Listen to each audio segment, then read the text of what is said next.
So most of the work here was drawing the pose that he's in, which took a little longer than expected because I couldn't decide what angle I wanted to draw. So despite this being the first part, I decided to work on the rest first. A little weird, I know. However, after I, for whatever reason, tried to draw without references or anything, I quickly went straight to using references, and I ended up preferring this reference picture over one like this. So after a couple tries, here's my version.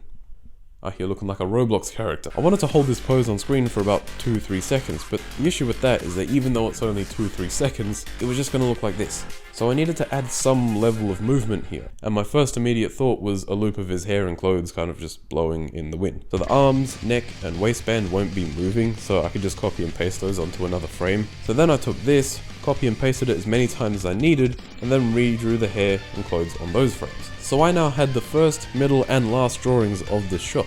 These are known as the keyframes. I just did this 9 more times and made it loop for about 4 seconds, and you get this. The main focus of this shot is Goku.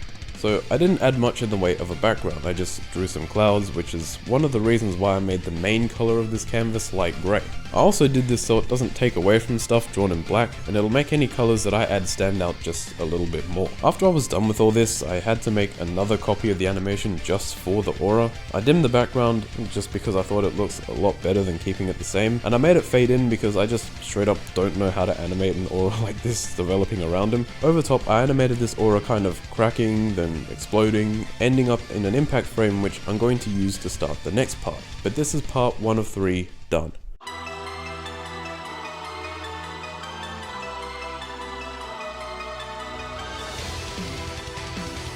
I started this part with impact frames for a few reasons. 1, mainly as a way to transition, 2, to show the aura breaking, and 3, because they look cool. And I gave my impact frames color because most things in this animation don't have color.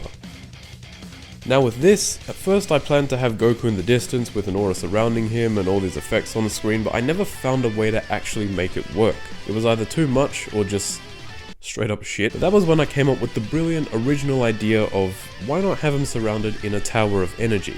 To make it look cool, I decided to add some glowing and stuff around it, and I added this extra layer that goes fast just so it looks like something is happening. Does that make any sense? As far as the background goes, I just drew some rocks and stuff, more clouds, and tried to give it some level of detail, and to make Goku's aura stand out more, I made the background a dark grey colour. I made the camera zoom in at the end to transition to the last part because it's a close-up, and yeah, this is part 2 of 3.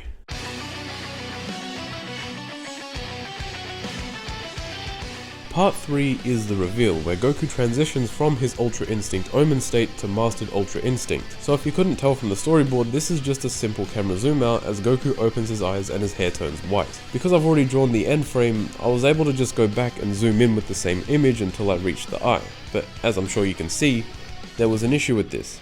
This looks like a PowerPoint presentation. So I went over and redrew just about every frame, and I animated the hair in different positions just to make it look more animated, which is why if you look closely it looks a little weird, but I'd prefer that as opposed to it looking like a slideshow. This animation is mostly black and white with a few exceptions, but something I just can't leave are the eyes.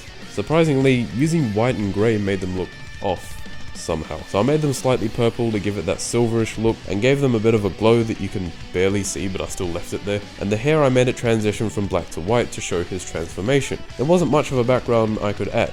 I just went with the same kind of look as the aura, mainly for the sake of consistency, but it ended up looking the best anyways.